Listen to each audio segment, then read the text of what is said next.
Good morning, church. Today's devotion is coming to you out of Revelation 1 verses 4 to 8, and it is all about Jesus, the faithful witness.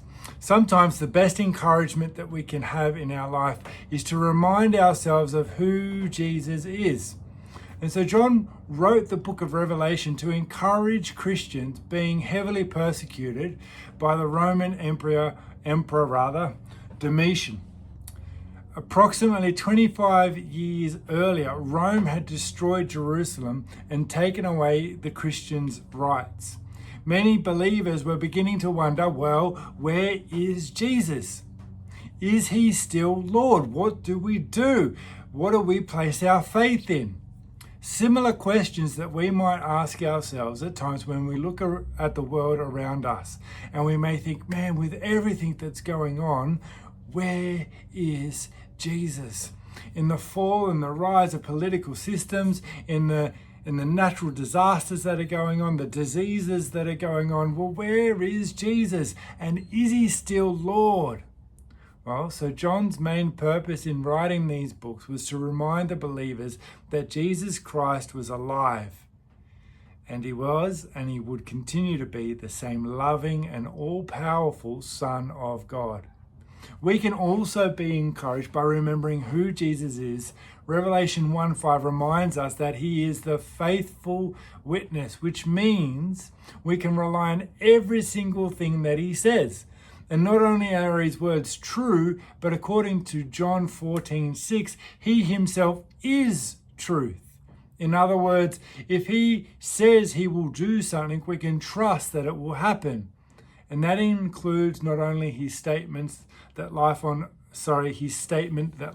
earth isn't all there is, but also that he will be with us forever, that we read in 1 Thessalonians 4:17. We know Jesus' words are trustworthy because he conquered death through the cross and his resurrection, preparing the way for all of us to trust him. So if we're unsure whether Jesus is alive and active in our life, well, we're best to remind ourselves of the lengths that Jesus went to in order to keep his word and to fulfill the promises made to those before him.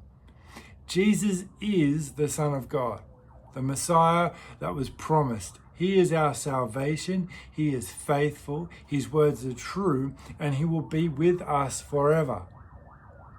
So when we're struggling to see Jesus around us in the world, in everything that's going on, when we are struggling to feel Jesus move in our lives, we can remember who he is, what his characteristics are, what we can actually trust in rather than simply what we see happening in the world around us.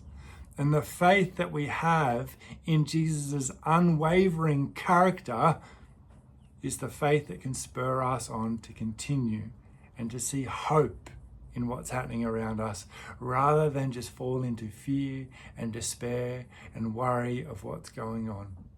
The early church struggled with similar things that we struggle with today. But the thing that they were encouraged to do time and time again is hold on to Jesus. Hold on to who Jesus is, that he is faithful, that he fulfills his promises, and that he always will. And that one day he's going to come again.